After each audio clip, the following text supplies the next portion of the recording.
The strange case of the man who lived a double life.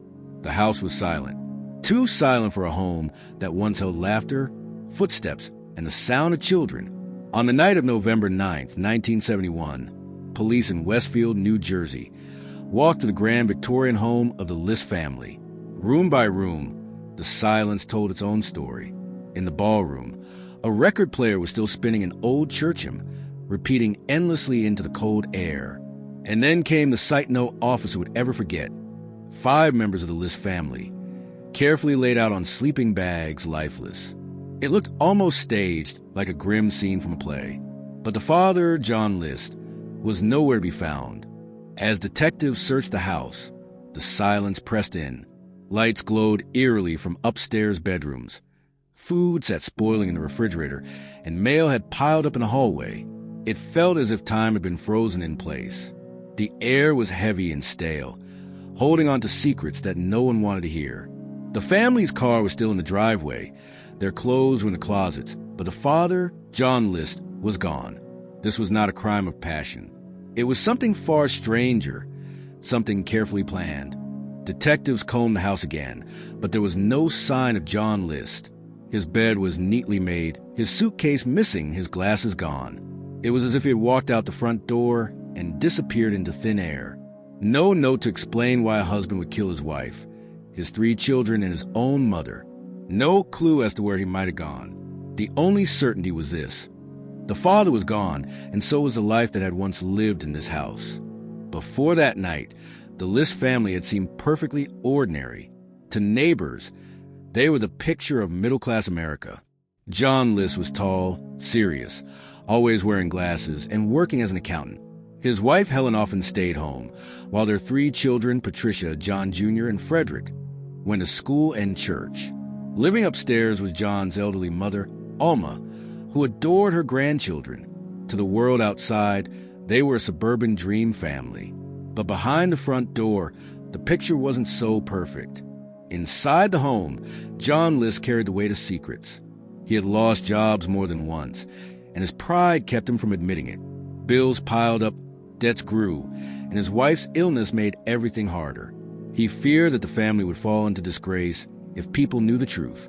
At the same time, his religious beliefs grew darker, colder, more rigid. He began to believe the world was full of sin and that his family might be ruined by it. In his mind, an unthinkable solution began to take shape. John List reached his breaking point.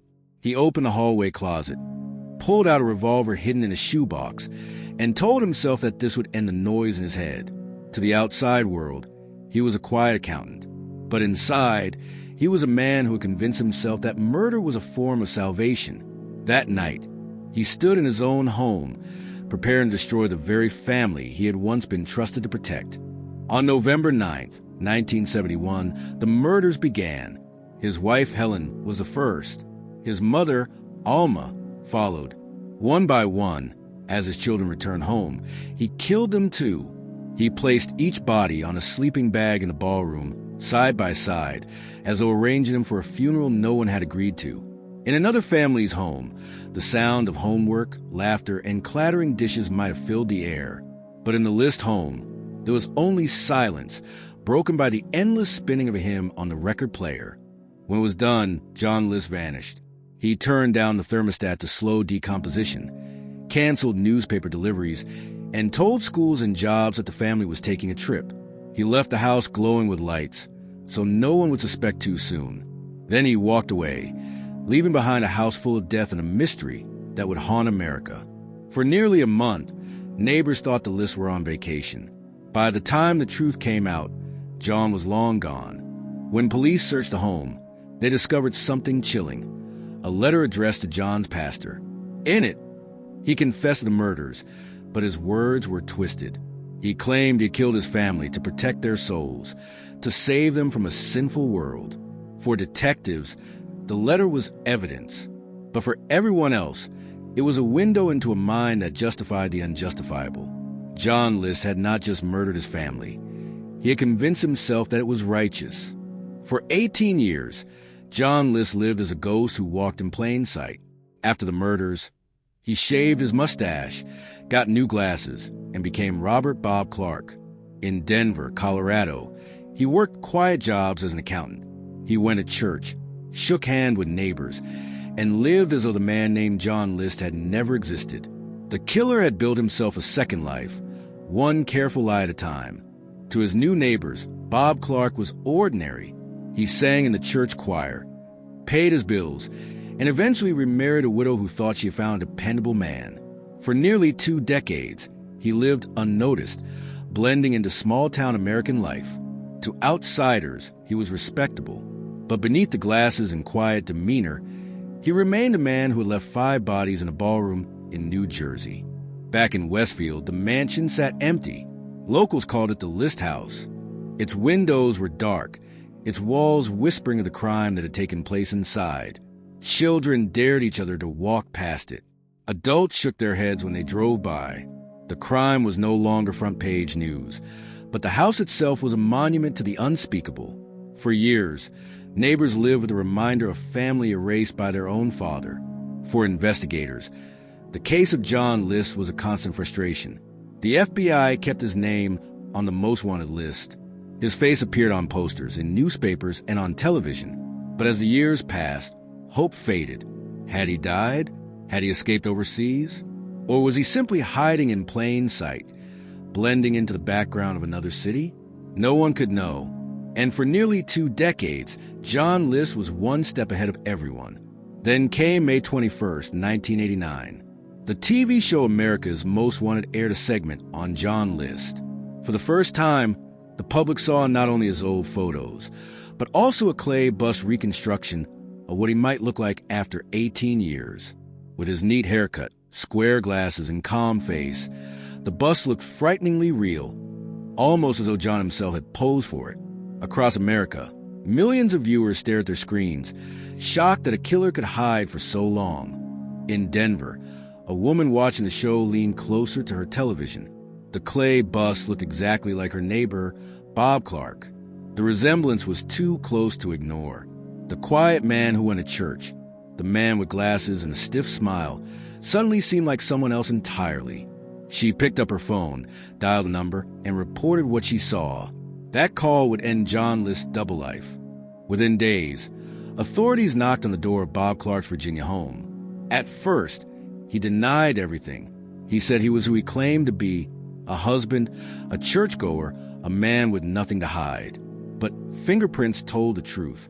The quiet man in glasses was not Bob Clark. He was John Emil List, the vanished father who had slaughtered his family and fooled the world for 18 years. The courtroom was packed. Reporters filled every bench, scribbling notes about the strange man who had lived 2 lives. Prosecutors laid out the evidence: the calculated murders, the careful disappearance, and the years spent as Bob Clark. The defense argued that he was mentally unstable, that religion and family pressure had broken him. But the jury saw the truth. They saw a man who had planned everything down to the smallest detail, and then run away from it all. On April 12, 1990, John List was found guilty of 5 counts of first-degree murder. He stood expressionless as the verdict was read. The jury's faces were hard. The judge's gavel struck down. John List was sentenced to 5 life terms in prison, 1 for each of the lives he had taken. The man who thought he could erase himself and live again was finally caught by the weight of justice. Behind bars, John List remained calm, almost cold. In interviews, he spoke of the murders as if they were practical, even necessary. He said he had killed his family to save their souls, to protect them from a sinful world. To many, those words were even more chilling than the murders themselves. After everything, after years of hiding in a trial that shocked the nation, he showed little remorse. John List died in prison in 2008, but his story did not end with him. The case became one of the most infamous examples of a man living a double life. In Westfield, people never forgot the List house or the family that was erased inside it. And in true crime history, the image of that clay bust on America's Most Wanted remains unforgettable. It was the face of a man who thought he could hide forever, but whose past finally caught him. After John List died in prison in 2008, many reflected on his chilling double life and the cold precision of his crimes.